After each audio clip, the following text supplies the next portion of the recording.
Welcome to Lines, and Spaces, Season 2. I'm Jason. And I'm Michaela. If you're joining us for the first time today, welcome. Jason, what is this podcast about? So, Lines and Spaces is a music education centered podcast.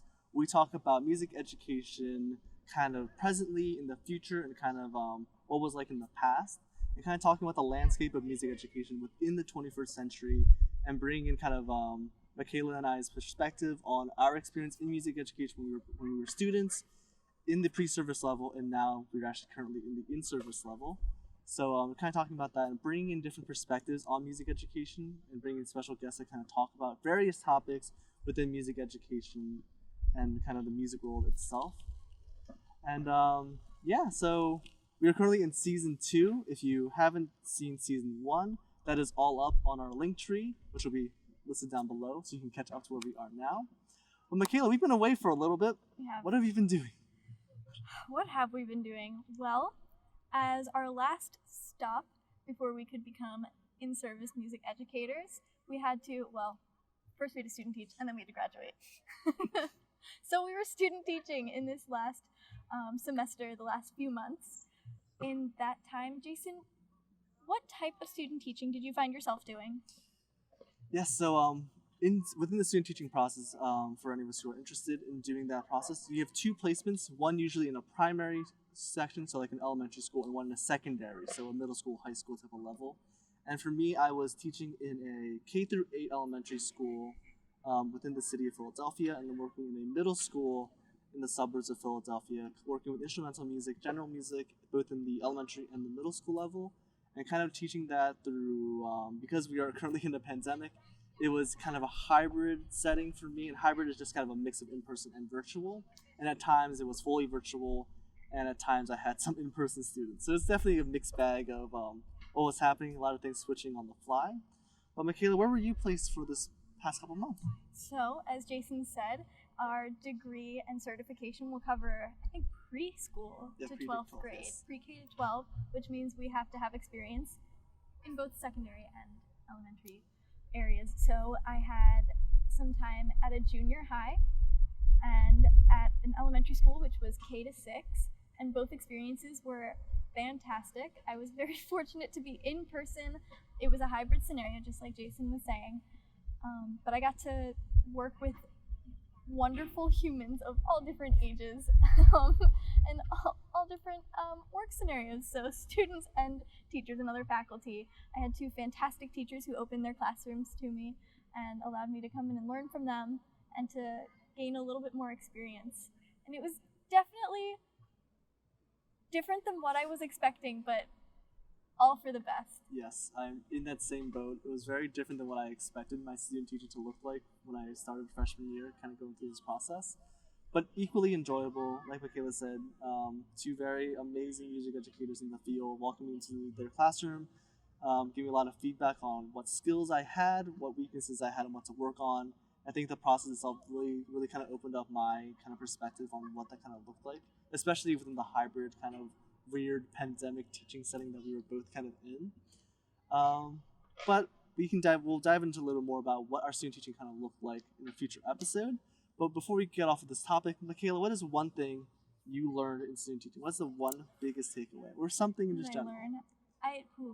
I'll save what I learned for our podcast dedicated to the student teaching experience, but I will say something I really enjoyed was getting to work with the students I was placed with in both of my teaching placements.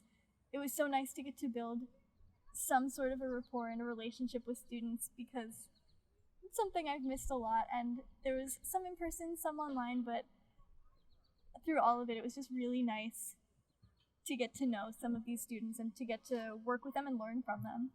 How about you, Jason? I would definitely agree with that. Having the opportunity to finally kind of work with students after so long of not being able to see them because of the pandemic, and kind of building that rapport with a couple students within the field, and just kind of getting analogy, getting my feet wet. Yes. So that was great. But one thing that I kind of loved about student teaching, I didn't recognize was going to be something that I kind of liked so much, was faculty bathrooms. Having access to bathrooms that you and the faculty within the school get to use. Nicer. They are nicer, and it's kind of like your place. Yeah, it's clean. The kids are great. Yes. The topic is nice. Yeah. But why we're really here is the facilities. Yes, we're here for the exclusive facilities that teachers have get. access to, Yes. such as faculty bathrooms and lounges. Yes. Nice soaps. Correctly.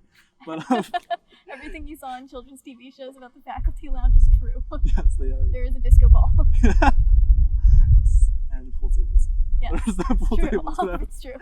But yeah, so that's kind of what we've been up to within the past couple months. Michaela and I are also doing various different type of video editing projects and audio projects for different things, both for the schools that we are working with for student teaching, also with the Commonwealth Youth Choir, which is a choir within our local area. Awesome choir. They're a phenomenal choir. Getting to work with them has been great. Yeah. So, which I may can cover some of that a little bit more in the future episode. But Michaela, what do we have in store for this season coming up, season 2? We've got a packed season ahead as I'm watching a bee fly around. If you're following my eyes all over the place. This season, we're going to dive a little more into our student teaching experience. So if you're a pre-service music educator and you want to know a little more about what it's like firsthand, especially now during a pandemic, we're going to share some of that. And even if you're an in-service music educator and you want to laugh about some of our experiences, tune in. We'll be talking about some general music resources and repertoire and where to find them. And we'll hopefully have some guests on from different areas of research and experience to share their knowledge and what they have to offer with you. Would you like to go a little more in depth on any of those? Yeah, sure, of course. So yeah, this season's really going to be focusing on talking about a little bit of our experience within the field that we've kind of gained through student teaching. And then, like Michaela said, bringing in other perspectives. So maybe some of our colleagues within the field, some of our professors, even like we did last season. Yes, kind of talking about that, kind of bringing that to light, and kind of informing pre-service and even current in-service music educators of what that kind of looks like, what has changed, what are some things to be aware of going on, which kind of harkens back to what Lines and Spaces is all about, which is knowing where the lines are with what is currently happening, what has been happening. Not crossing them. I know. And then exploring the spaces of what those things could be. So taking what was familiar and expanding beyond that. Got some bikers. Okay, do that. So we'll be, again, touching that line of what music education is, what we think it is, what it has been in the past, and then expanding into the spaces of what it could be, what is new, what we can bring into the lines to become more familiar, and what is kind of happening within the music education world. So we're going to continue doing that with this season of stuff moving forwards. But yeah, everything. I think that's everything for our intro podcast. Yeah, so stay tuned in with everything happening here at Lines and Spaces. We actually have our official social media pages that are being set up.